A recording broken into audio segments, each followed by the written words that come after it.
Hello there. What's up, everybody? Welcome to the very first Skeleton Crew Hype Chamber. We're back.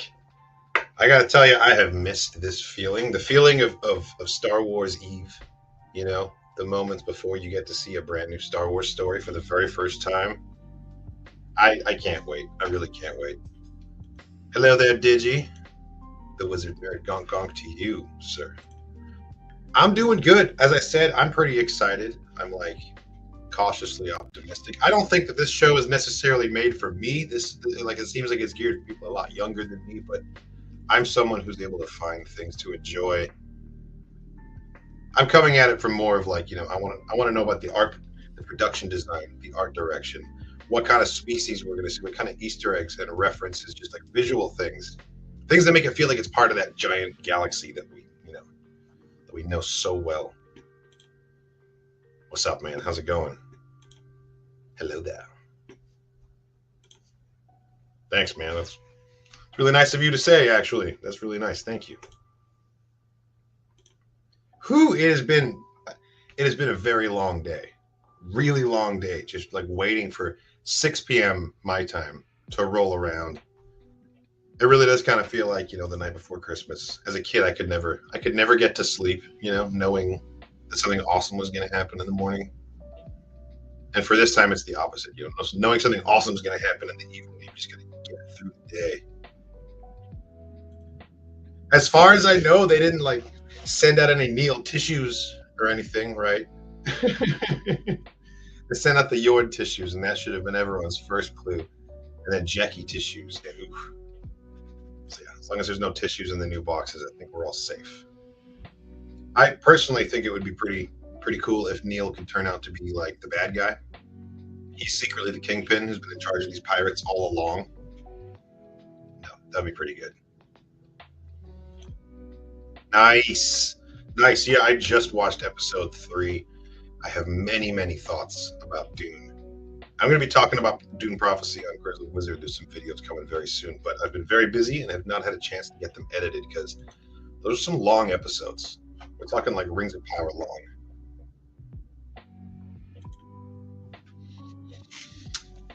I'm going to say no. I'm leaning towards no. He's not actually a Jedi. It wouldn't even be the first time that we've seen fake Jedi. Remember in Kenobi, Kumail Nanjiani's character, he was totally like swindling people into thinking he was a Jedi. And these kids don't know anything about the galaxy. So like if you're gonna be able to lie to anyone successfully, it's probably these little kids that are from this little corner, this backwater corner of the galaxy. They'll believe someone's a Jedi. Especially Wim, the main dude. We see him reading these books about Luke Skywalker. Like he's totally like enamored with the Jedi Knight mythology. So it's probably gonna be wishful thinking on his part. He'll be very quick to think, oh yeah, Jod's totally a Jedi. He's gonna save us. No, personally, I think that Jod is working with the pirates, and it's a long con, and he's trying to help them steal the ship because the ship's really valuable, or the ship is part of like their treasure map, I think. But it's gonna turn out that he the kids bring back his heart of gold, and he's gonna decide to double cross the pirates and save the kids. These are my predictions. But is he a Jedi? No, I don't think he's a Jedi. Hey, Kelly, how's it going? I can't wait to meet Neil either. And in fact, I'm going to meet him right now because my friend Connie sent me this, and I've been waiting for the right moment to pop him open, and now seems like it's good to present it.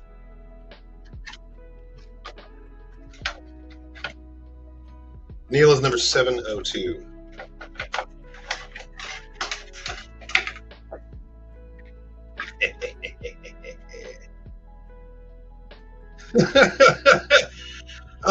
Man, the way Michael Jackson yells it, like he found the right way to say it, where it just kills me every single time. Hooter!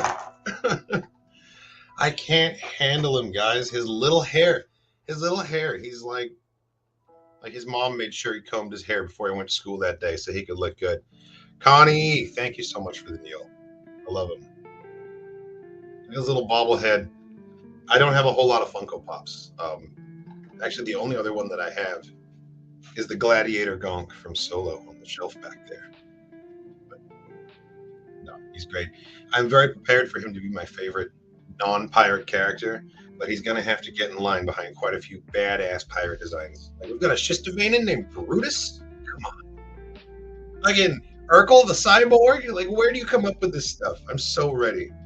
I've loved pirates since I was a little boy, and I've loved space. So space pirates, easy win. Easy win for me. I've been a subscriber for a while, and I love watching your fan videos. Love the channel. A friend from Northern Canada. Dude, thank you so much. Wow, that's so kind of you to say. Yeah, I love hearing that people actually appreciate the videos that I make. I love meeting friends like this. Thanks, man. It makes me feel so good. It makes me feel so happy when people do that. I love it. Coming out tomorrow. It is coming out in just about 20 minutes, based on my clock here. 19 minutes. Thank you, Digi. Always accurate with the count. Oh, by the way, just a little update on the Gonk recount, which is currently in progress on Star Wars Outlaws. We're already up to 120 Gonks. So big things happening over there. I think we finished the first playthrough with like 78. So clearly we missed a lot. But don't worry, we're finding them all now.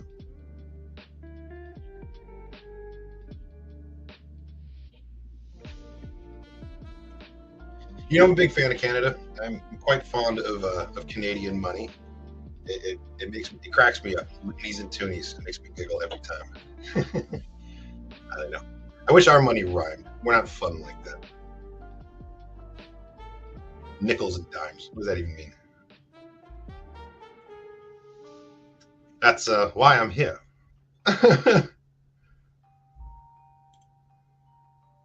Yeah, a lot of people are already seeing it, and also Fandango did public free screenings across the country for it. You just had to sign up, and I found out about this, and I was very, very excited until I realized that I was finding out about it about 48 hours after it was announced. I just missed that tweet, I guess. So my local theater, the one that they're holding it in my city, is like 5 minutes away from me, but it's sold out. So alas, but you know what? That's okay because I was at the Acolyte premiere in Hollywood, and because I got to see it, my reaction videos of the first two episodes, like that was like my third time watching the thing. Um, and so I guess the silver lining that I didn't get to go to the premiere is that I could preserve my first reaction for on camera. So I'm happy about that, you know. Dude, I'm excited to check it out. That's right, because you got to see this stuff early because he gets the fancy embargo tapes. I am jealous. But again, I like being able to document my reactions. So I enjoy sharing that moment with other Star Wars nerds. Because for too long, I was like the only, I was the Star Wars nerd in my friend group, and the rest of my friends liked Star Wars, but they weren't like ultra level, like know everything about everything. The way like I wanted to be able to nerd out on that level with other people. And until I became a YouTuber, I don't really feel like I found that connection with other people. So that's why it's so important to me to be able to actually document my reactions and have other people comment on them too, because I watch reactions and I feel that way about, when I watch someone watch Star Wars and they have the same like gut reaction, the same thoughts that I do. I'm like, oh yeah, me and that dude, we could hang out, we could be friends. It's crazy. It's crazy how many people out there it gives you common ground with. Having like a strong opinion about something is as ridiculous as the Space Wizard fantasy series.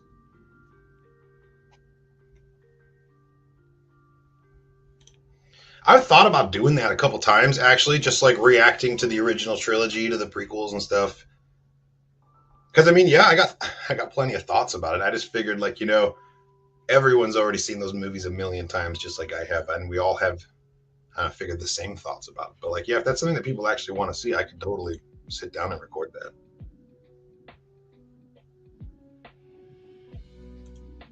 Optimus Prime. I love it. Now, the question is, does it turn into a giant gonk? Or is it several small gonks that turn into a giant something else? I don't know. I'm just imagining like a gonk droid shaped semi truck now, and I like where you're going with this legendary human being. I like where your head's at.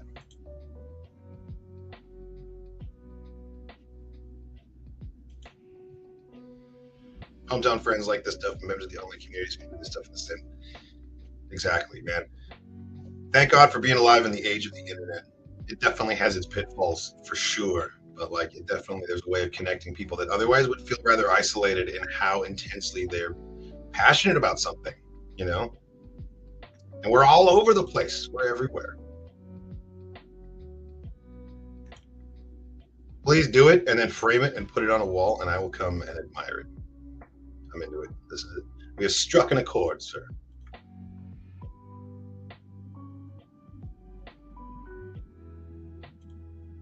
Thank you. Thank you. That's really nice to say.